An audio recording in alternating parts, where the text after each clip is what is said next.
Chapter 21. Atonement for Unsolved Murders. If in the land that the Lord your God has given you to possess, someone is found slain, lying in the open country, and it is not known who killed him, then your elders and your judges shall come out, and they shall measure the distance to the surrounding cities. And the elders of the city that is nearest to the slain man shall take a heifer that has never been worked, and that has not pulled in a yoke. And the elders of that city shall bring the heifer down to a valley with running water, which is neither plowed nor sown, and shall break the heifer's neck there in the valley. Then the priests, the sons of Levi, shall come forward, for the Lord your God has chosen them to minister to him, and to bless in the name of the Lord, and by their word every dispute and every assault shall be settled. And all the elders of that city nearest to the slain man shall wash their hands over the heifer whose neck was broken in the valley, and they shall testify, our hands did not shed this blood, nor did our eyes see it shed. Accept atonement, O Lord, for your people Israel, whom you have redeemed, and do not set the guilt of innocent blood in the midst of your people Israel, so that their blood guilt be atoned for. So you shall purge the guilt of innocent blood from your midst, when you do what is right in the sight of the Lord. Marrying female captives. When you go out to war against your enemies, and the Lord your God gives them into your hand, and you take them captive, and you see among the captives a beautiful woman, and you desire to take her to be your wife, and you bring her home to your house, she shall shave her head and pare her nails.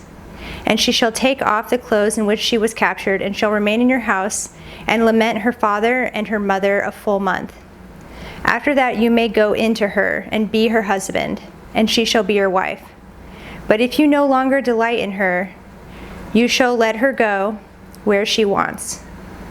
But you shall not sell her for money, nor shall you treat her as a slave, since you have humiliated her. Inheritance rights of the firstborn.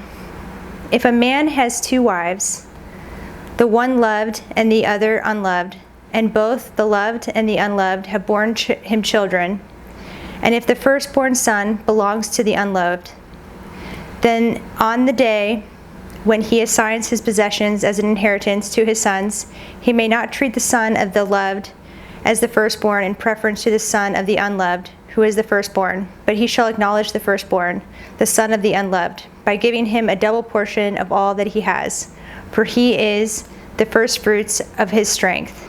The right of the firstborn is his. A rebellious son. If a man has a stubborn and rebellious son who will not obey the voice of his father or the voice of his mother, and, though they discipline him, he will not listen to them, then his father and his mother shall take hold of him and bring him out to the elders of his city at the gate of the place where he lives. And they shall say to the elders of his city, This our son is stubborn and rebellious. He will not obey our voice. He is a glutton and a drunkard. Then all the men of the city shall stone him to death with stones. You shall purge the evil from your midst, and all Israel shall hear and fear. A man hanged on a tree is cursed. And if a man has committed a crime punishable by death, and he is put to death, and you hang him on a tree, his body shall not remain all night on the tree, but you shall bury him the same day, for a hanged man is cursed by God. You shall not defile your land that the Lord your God is giving you for an inheritance. Chapter 22. Various laws. You shall not see your brother's ox or his sheep going astray and ignore them. You shall take them back to your brother. And if he does not live near you, and you do not know who he is, you shall bring it home to your house, and it shall stay with you until your brother seeks it. Then you shall restore it to him.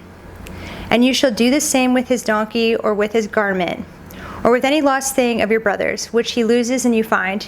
You may not ignore it. You shall not see your brother's donkey or his ox fallen down by the way and ignore them. You shall help him to lift them up again. A woman shall not wear a man's garment, nor shall a man put on a woman's cloak, for whoever does these things is an abomination to the Lord your God. If you come across a bird's nest in any tree or on the ground with young ones or eggs, and the mother sitting on the young or on the eggs, you shall not take the mother with the young. You shall let the mother go, but the young you may take for yourself, that it may go well with you, and that you may live long.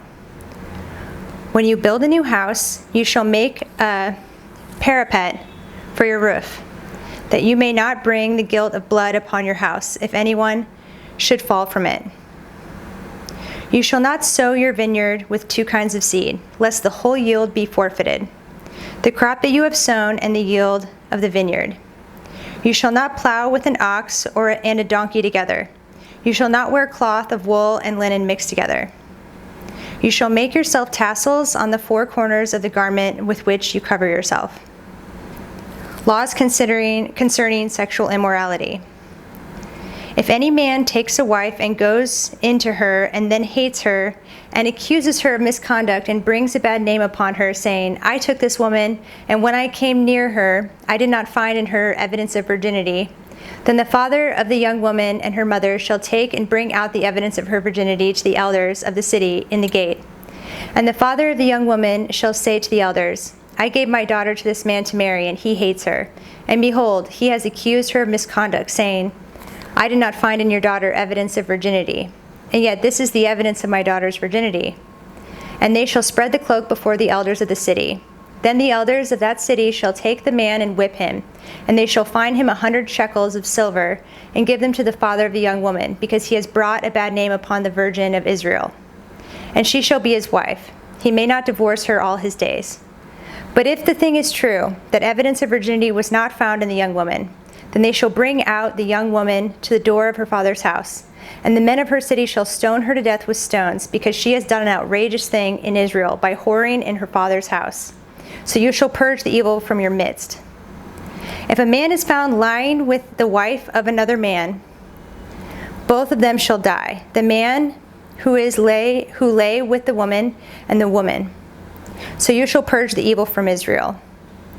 If there is a betrothed virgin, and a man meets her in the city and lies with her, then you shall bring them both out to the gate of that city, and you shall stone them to death with stones. The young woman, because she did not cry for help, though she was in the city, and the man, because she violated his neighbor's wife.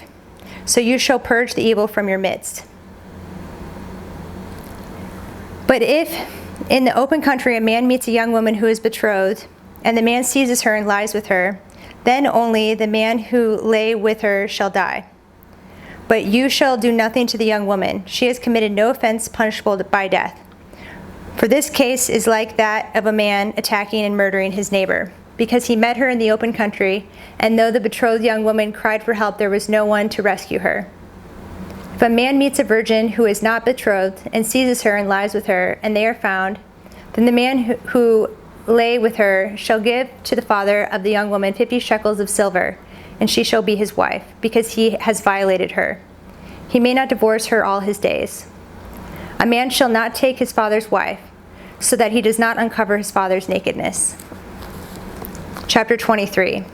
Those excluded from the assembly. No one whose testicles are crushed or whose male organ is cut off shall enter the assembly of the Lord. No one born of a forbidden union may enter the assembly of the Lord. Even to the 10th generation, none of his descendants may enter the assembly of the Lord. No Ammonite or Moabite may enter the assembly of the Lord. Even to the 10th generation, none of them may enter the assembly of the Lord forever, because they did not meet you with bread and with water on the way when you came out to Egypt, and because they hired against you Balaam, the son of Beor from Pethor of Mesopotamia, to curse you. But the Lord your God would not listen to Balaam.